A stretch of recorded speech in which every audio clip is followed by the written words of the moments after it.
오늘 고난과 공감이라는 제목을 가지고 은혜를 나누기를 원합니다.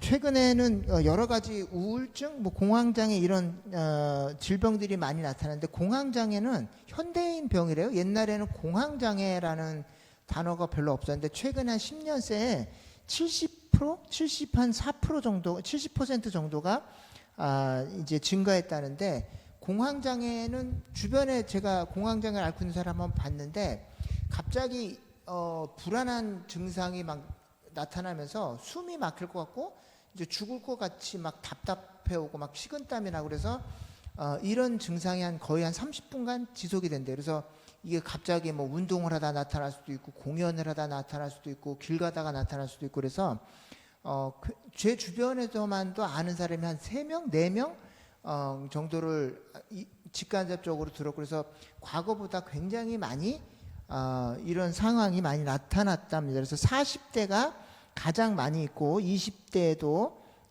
있고, 이 공황은 두려울 공자에 어리둥절할 황자래요. 그래서 갑자기 두려움이 몰아닥쳐서 뭐 현실 감각을 잃어버리고 어리둥절해지는 상태가 이제 공황 장애다라고 그러는데, 이제 대부분은 스트레스와 미래에 대한 불안, 현실에 대한 불안정한 마음 때문에 나타나는 게 이제 공황 장애인데, 이제 궁금한 것은 가장 미래에 대한 예측이 불가능하고, 그리고 환경이 갑자기 바꿔서 이거를 적응하지 못했을 때 나타나는 현상인데, 그러면 가장 많이 나타나야 될 사람들이 감옥에 가 있는 사람이거나 군대에 가 있는 사람들, 갑자기 환경이 바뀌어서 그걸 적응하지 못하고 스트레스나 미래에 대한 불안 때문에 생기는 거라면, 군대에서는 왜 그게 안 나타날까? 특히 이제 뭐 감옥에서도 공황장애 나타날 수도 있고, 제가 이제 살면서 겪어본 가장 스트레스가 많은 환경은 군대였어요.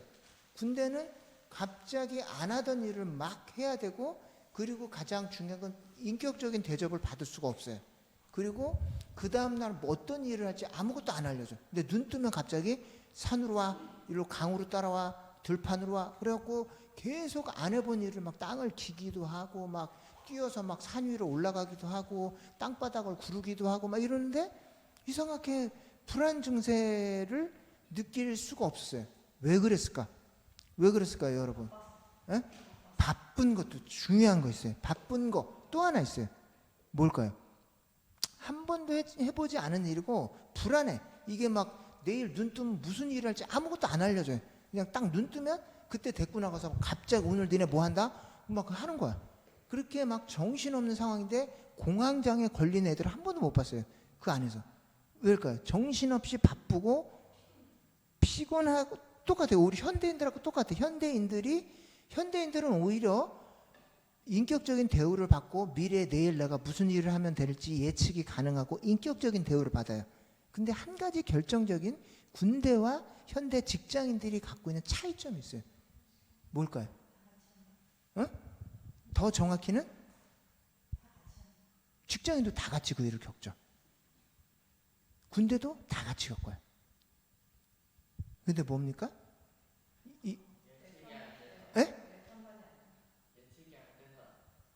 예측은 둘 때 안 돼. 직장은 오히려 직장은 예측이 되는데 공황장애가 와요. 군대는 예측이 안 되는데 공황장애가 없어. 안 되면 더 불안해야지. 미래를 모르니까 더 불안하고 힘들어야 되는데, 오히려 다 내 스케줄이 확실하고 동료들이 있고 인격적인 대우를 받고 미래 예측이 가능한데 불안해. 그때 잘릴 염려. 군대는 오히려 잘리면 잘릴 염려가 없다. 잘려줬으면 고맙죠. 오히려 군대는 잘리고 평상시로 돌아오면 좋은데, 가장 중요한 것은 그 일을 함께하는 사람인데, 이 직장 동료들은 내 동료로 그 일을 하는 게 아니라 경쟁자로 그 일을 해요. 그래서 내가 힘들고 내 맡은 일을 동료들이 대신해 줄 수가 없어요. 그리고 그 일에 대한 책임을 오로지 나 혼자 지어야 돼요. 그래서 내 미래에 대한 염려를 온전히 나 혼자 책임지고 가야 되기 때문에 그 일을 감당하지 못하면 아무도 책임져 주지 않고 아웃당하는 거예요. 그리고 가장 중요한 차이점은, 군대 내에서는 아무리 힘들어도 동료들이 똑같이 그 일을 똑같이 해요. 그래서 난 도저히 해보지 못할 것 같은데 옆에 보면 나보다 힘도 없고 의지력도 약한 애가 그 일을 하고 있어. 그럼 쟤도 하는데 내가 못해? 그리고 결국은 한 번도 해보지 않은 그 일을 하게 돼요. 그래서 오늘날 직장과 군대의 결정적인 차이점은 뭐냐면 내 동료가 있어요. 그 일을 똑같이 내 옆에서 그 일을 나랑 똑같은 고통과 두려움과 어떤 아픔 속에서 똑같이 하는 동료가 옆에 있잖아요. 그럼 지옥까지라도 갈 수 있어요. 그래서 제가 직접 경험해 보진 않았지만 제가 만난 사람 중에 연평도 해전 북한군이 와서 교전이 벌어졌을 때가 있었어요. 그래서 총알로 막 서로 주고받고 해서 몇 명 죽기도 했고 막 이런 떡이 있었는데 한 번도 전쟁을 해보지 않은 사람인데 그때 같이 동료들하고 배 타고 갔던 사람이 있어요. 연평도 해전을 가려고 해군이었는데 배 타고 갔었던 사람이 있었어요. 근데 그때 심정이 어땠냐 그랬더니 옆에 있는 동료를 만약에 누가 쏜다면 자기는 한 번도 전쟁을 해보지 않았지만 목숨을 걸고 내 친구가 옆에서 죽는다면 같이 죽을 수 있겠다라는 생각을 했다는 거예요. 그래서 그게 어떤 길을 혼자 가는 거하고 그 길을 똑같이 경험하고 그 위험을 감수하면서 누군가가 옆에 있을 때랑은 우리가 전혀 양상이 다르다는 거예요. 똑같이 그 길을 가도. 그래서 오늘 이 성경에 주는 이 약속이 있는데 오늘 좀 본문을 좀 볼까요? 한국의 크리스천들을 1000만 명으로 본다면 5명에 1명 정도가 크리스천인데도 오늘 이렇게 공황장애가 많은 것은 이제 굉장히 이 불안함이 있고 쉼이 없다는 뜻인데 그래서 오늘 이 히브리서 4장 오늘 읽은 히브리서 4장의 첫 절에 이런 말씀이 나옵니다. 그러므로 우리는 두려워할지니 그의 안식에 들어갈 약속이 남아있을지라도 너희 중에 혹 이르지 못할 자가 있을까 함이라 이렇게 되어 있습니다. 그래서 여러분들이 예수님을 믿고 나서도 안식에 못 이르는 사람이 있대요. 그건 이제 구원받지 못했다 이런 뜻이 아니라 예수님을 믿고 교회 안에 왔는데도 계속 불안하면서 교회 안에서도 공황장애 있는 사람 있을까요 없을까요? 있어요. 거듭난 사람들 중에서도 공황장애에 걸리는 사람들이 있을까요 없을까요? 있어요. 잘 믿는 사람, 열심히 믿는 사람 중에서도 공황장애에 걸린 사람 제가 봤어요. 심지어 교육자들 중에서도 교육자들 동료들 중에서도 공황장애에 걸린 사람이 있어요. 왜 그러냐면 미래에 대한 불안감. 예수님을 믿고 열심히 일하지만 내가 어떻게 될까? 잘할 수 있을까? 이런 불안이 계속 겹치는 거예요. 그래서 이 4장이 나오기 전에 3장 1절에 무슨 말이 나오냐면 하나님의 말씀이 우리를 지켜주는데 그 중에 3장 1절에 그러므로 함께 하늘의 부르심을 받은 거룩한 형제들아 우리가 믿는 도리의 사도이시며 대제사장이신 예수를 깊이 생각하라 이렇게 되어 있습니다. 그래서 히브리서 4장의 전체 주제는 예수님을 히브리서 전체의 전체 주제는 예수님을 깊이 생각하는 거예요. 근데 고통 중에 있는데 예수님을 생각하는 게 도움이 될까요 안 될까요? 나 혼자 너무 힘들어. 노예를 막 학교에 갔는데 막 영어도 안 되고 막 스트레스 받는데 예수님을 깊이 생각하는 게 그때 도움이 될까요 안 될까요? 어떻게 도움이 될까요? 뭐 예수님이 믿으나 안 믿으나 힘든 건 똑같아. 시험이 어려운 건 똑같아. 뭐 어떻게 커뮤니케이션 때문에 힘든 건 똑같아. 근데 예수님이 내 옆에 있다는 거야.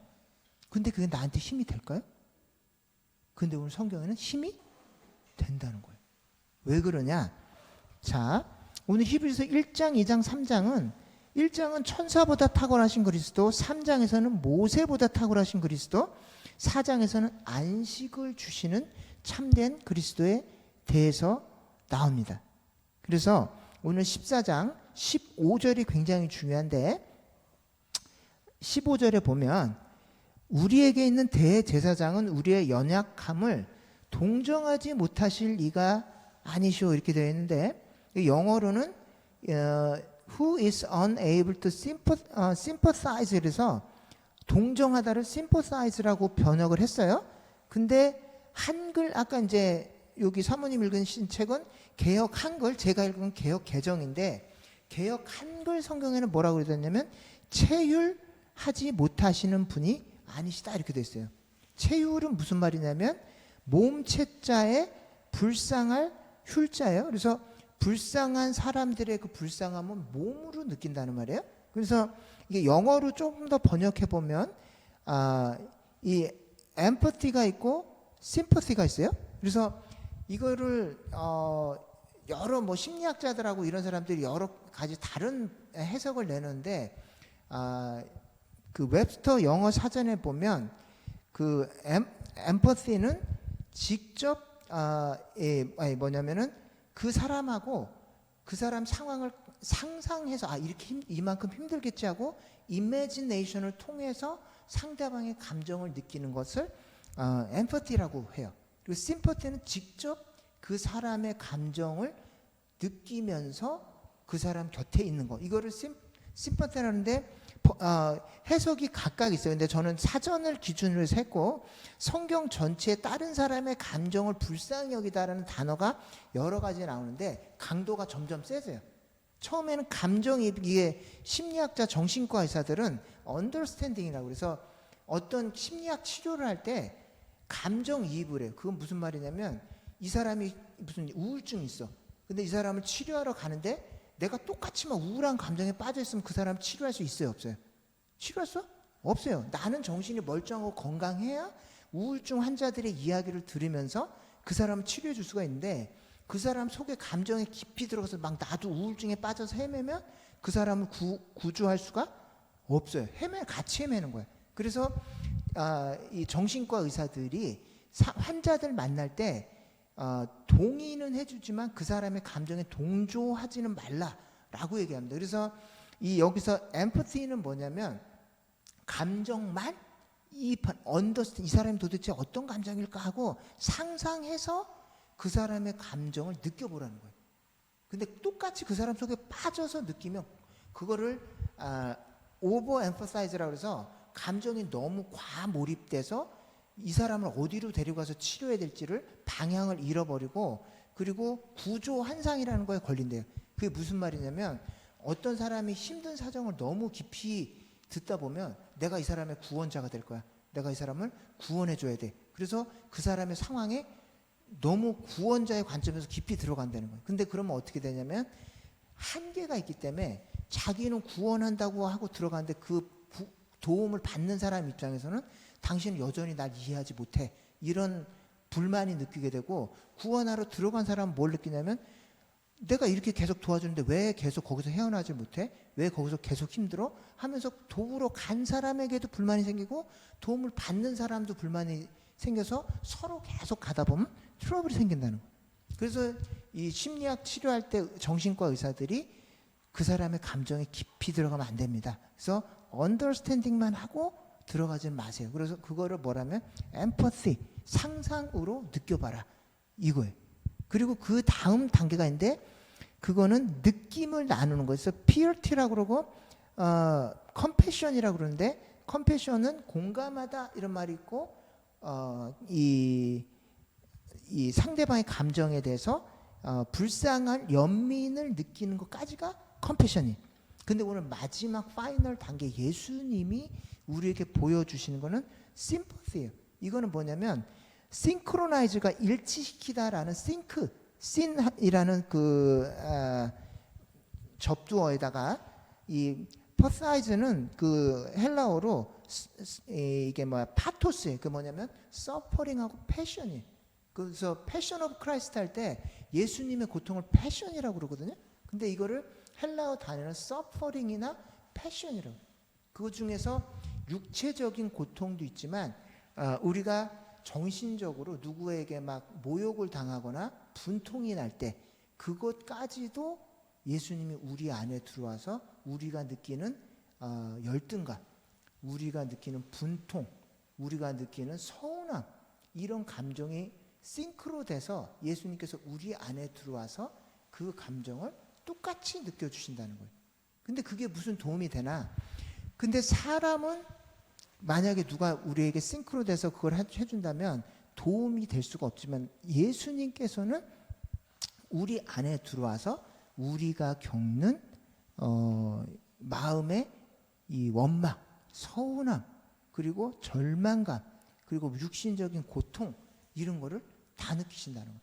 느끼면서 우리 곁에서 이 오늘 본문에 보면 이 15절에 보면 모든 일에 우리가 똑같이 시험이에요. 시험을 받으신 이로되 죄는 없으시니라. 그래서 우리를 동정하지가 이게 뭐 sympathize 하지 못하시지 않는다. 그래서 이중부정인데 절대로 우리를 도와주지 못하실 리가 없다 이런 말이에요.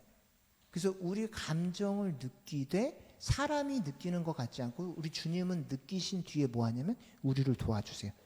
그 가운데서 그 길을 계속 갈 수 있는 힘을 주신다는 거예요. 그래서 이 차이가 우리에게 볼 때는 이제 어마어마한 차이인 거죠. 그래서 주님이 느끼시는 이 공감의 느낌은 우리가 가장 힘들 때 군대에서 생각해 보면 가장 힘들 때 누군가 내 옆에서 똑같이 이 일을 계속 하고 있다라는 생각을 하면 아무리 힘든 상황에 가도 할만해요. 심지어 전쟁터 가서 죽으러 가는 상황인데도 내 동료가 그 길을 같이 가고 있다라고 생각하면 한 번도 해보지 않았지만 총 들고 전쟁을 벌이러 갈 만한 용기가 난다는 거죠.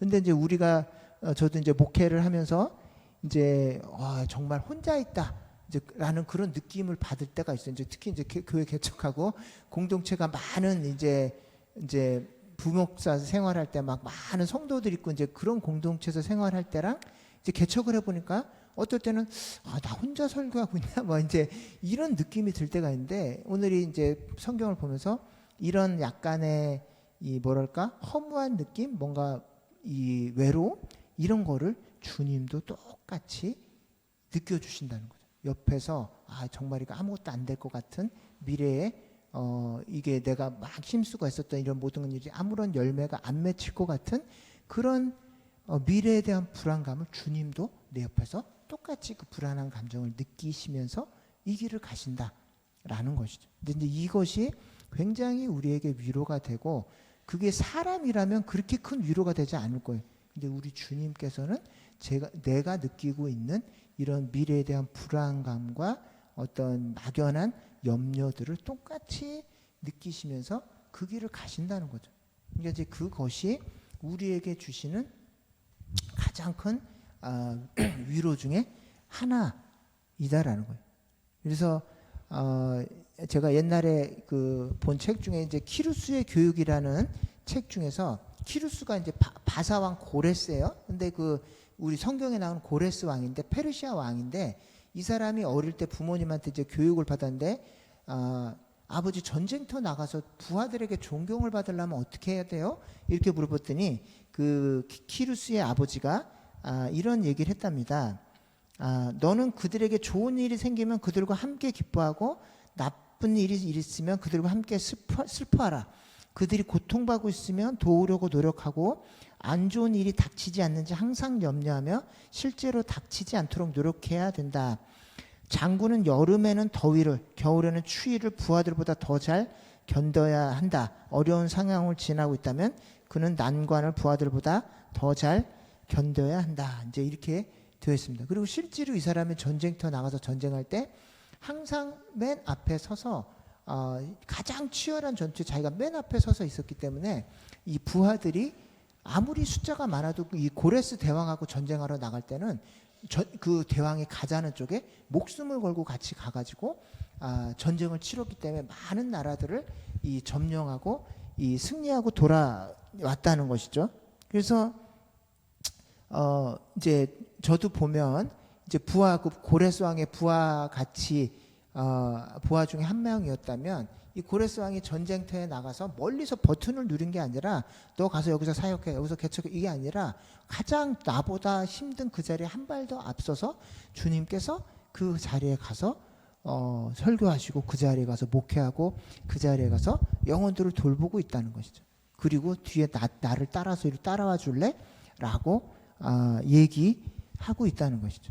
그래서 이제 더 중요한 것은 이제 보니까 이제 고레스 왕 그 책을 뒤에 보면 맨 앞에서 섰기 때문에 고레스 왕이 지시하는 지시가 굉장히 현실적이고 도움이 돼요. 이제 예를 들어 이집트 병사들하고 싸움을 하는데 이 사람들이 죽기 살기로 하고 끝까지 항복을 안 하는 거예요. 근데 고레스 왕이 맨 일선에 서서 보니까 계속 자기 병사들이 죽어나가고 이 사람들은 너무 용맹한 거예요.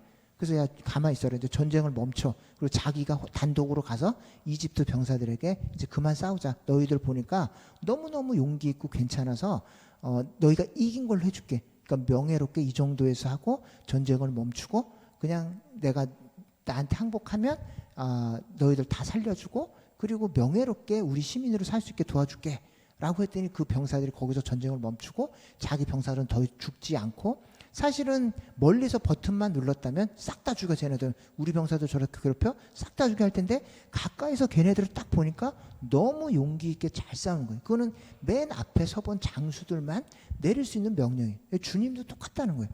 예수님께서도 멀리서 버튼만 누리고 야 가서 용기 있게 싸워 거기서 전도해 이렇게 하지 않고 예수님이 가장 힘들고 부끄럽고 어려운 자리에서 먼저 걸어가 보시고 칼만 하고 괜찮은 방법으로 얘들아 일로 한번 따라와 볼래 하면서 우리에게 가이드라인을 주신다는 거죠. 그래서 예수님께서 주시는 가이드라인은 할 만한 것이고 예수님께서 주시는 성경 말씀들은 순종할 만하고 기꺼이 믿을 만한 것들이라는 것이.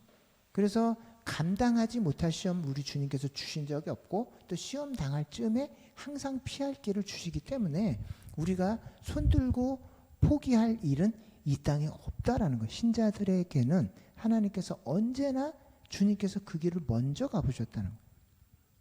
그래서 우리 노엘이도 학교 가보면 뭐 영어하고 힘들 때 있어요 없어요? 있죠. 근데 주님이 먼저 가보셨다는 거예요. 주님께서 먼저 힘들어하시고 언어 때문에 힘든 그 느낌 그리고 또 친구들하고 커뮤니케이션 할 때 좀 약간 문화적인 차이 거기서 오는 갭 이런 마음의 부담감 이런 걸 주님께서 다 느끼시고 같이 가볼래? 하고 가이드라인을 주신다는 거예요. 그래서 우리가 한 번도 가보지 않은 길 저도 지금 목회를 하면서 한 번도 해보지 않은 일들을 매달 겪고 그 다음 달은 무슨 일이 일어날지 또 그 여름에는 또 어떻게 상황이 될지 한 번도 가보지 않았지만 주님께서 먼저 가보시고 먼저 그 부담을 겪으신 뒤에 우리와 함께 하시면서 따라올래 하시는 거예요. 그래서 이 고레스 대왕도 맨 앞에 서서 전쟁터 일선에서 가장 치열한 현장에 서서 부하들하고 싸우고 그러기 때문에 존경받고 그러기 때문에 죽는 자리까지 부하들이 주저함 없이 달려갔는데 우리 예수님도 그렇게 하셨다는 거예요.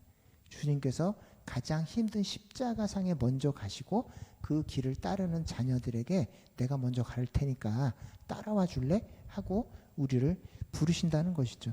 그래서 다음 주가 고난주간입니다. 다음 주 주일날 이제 노엘이 부활절 예배 때 성찬식도 하고 부활 주일을 하는데 이 한 주간 동안 뭐 하냐면 고난주간은 고난을 계속 묵상하는 거거든요. 근데 사람의 고난은 묵상하면 할수록 다운되고 디프레스되고 마음이 좀 무거워요. 근데 주님의 고난은 뭐냐면 그 고난을 묵상하면 할수록 우리에게 힘이 돼요. 왜냐하면 주님이 그 고난을 통해서 우리를 이해하시고 우리의 가장 힘든 고난까지도 주님이 함께 찾아와 주셔서 우리 곁에 계시겠구나 라는 그 믿음이 생기기 때문에 예수님의 고난은 생각하면 할수록 우리에게 힘이 돼요. 그리고 생각하면 할수록 그 다음에 부활이 기대가 되기 때문에 우리에게 힘이 됩니다. 그래서 다음 한 주간 동안 우리가 그래서 부활 주간에는 막 미디어 금식을 하기도 하고 뭐 어른들은 한 끼 금식을 하기도 하고 오락이나 여흥들을 내려놓고 주님을 깊이 생각하기도 합니다. 그래서 개인적으로 여러분들이 한 주간 동안 어떤 방식으로 주님을 묵상하고 특히 주님의 고난을 묵상할지를 한번 생각해 보셔서 그 고난은 우리에게 부담이 되거나 우리를 좌절시키는 고난이 아니라 우리에게 삶을 또다시 벌떡 일어나서 달려가게 해주는 저력을 주고 기가 죽었던 우리에게 기를 살려주고 또 미래에 대한 희망이 없는 우리에게 한번 또 부딪혀 볼 수 있는 또 어디 현실에 한번 도전해 볼 수 있는 그런 새로운 용기를 주는 그런 고난입니다. 그래서 다음 한 주간도 우리 주님의 그 보좌 앞에 담대히 나가서 오늘 마지막 절 제가 읽어볼게요. 그러므로 우리는 긍휼하심을 받고 때를 따라 돕는 은혜를 얻기 위해서 은혜의 보좌 앞에 담대히 나갈 것이니라 이렇게 마무리를 하고 있는데 주님의 고난을 깊이 묵상하시고 주님이 남들 때문에 고난 당한 게 아니라 나 때문에 그리고 내가 당할 고난을 미리 당하셨기 때문에 얼마든지 우리의 기도를 들어주시고 우리를 도와주실 그 주님 앞에 담대히 나가서 주님의 도우심을 얻고 위로를 얻는 저와 여러분이 되시기를 예수님의 이름으로 축원드립니다. 아멘. 기도